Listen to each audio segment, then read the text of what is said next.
The boardroom of Novus Tech Inc. was a cathedral of power.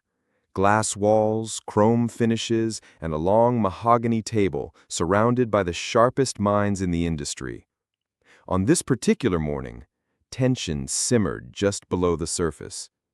The CEO, Alexander Reeve, a man known for breaking spirits before breakfast, slammed a stack of papers on the table. "Who," he growled, "designed this?" Silence. It was a groundbreaking design, sleek, efficient, and decades ahead of its time. It had landed the company a billion-dollar deal with a European conglomerate. Yet somehow, no one in the room was taking credit. "I said, who designed this?" he repeated, his voice echoing off the glass. Heads turned, eyes darted, and hands fidgeted, but no one spoke. Then from the corner of the room came a hesitant sound. Soft, almost unsure. A hand rose. All eyes swiveled. It wasn't James, the lead architect, nor was it Marta, the design director. It wasn't anyone in a suit. It was Maria, the janitor. A woman in her late 40s, wearing worn sneakers and a faded blue uniform. She had been quietly mopping the floor just minutes earlier, invisible as always, until now. I drew it," she said, her voice shaking but steady. "On my break. I left it on the drafting table one night. I didn't think anyone would ever see it."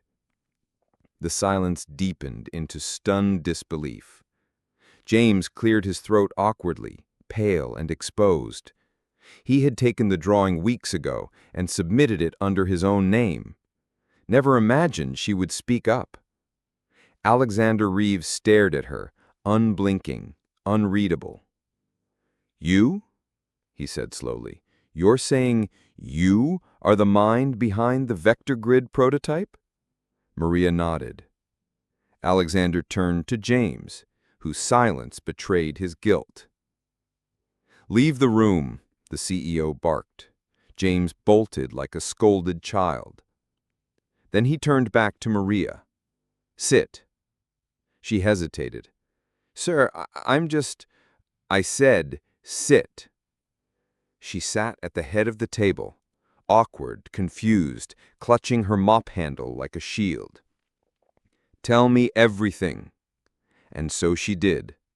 With shaking hands and a nervous heart, Maria unfolded the story of how she had once studied architecture at a community college, how she dropped out to care for her ailing mother, how she cleaned offices by day and dreamed in blueprints by night, how she stayed late to watch tutorials on abandoned laptops, how one quiet evening she saw a blank page on the design table and couldn't resist.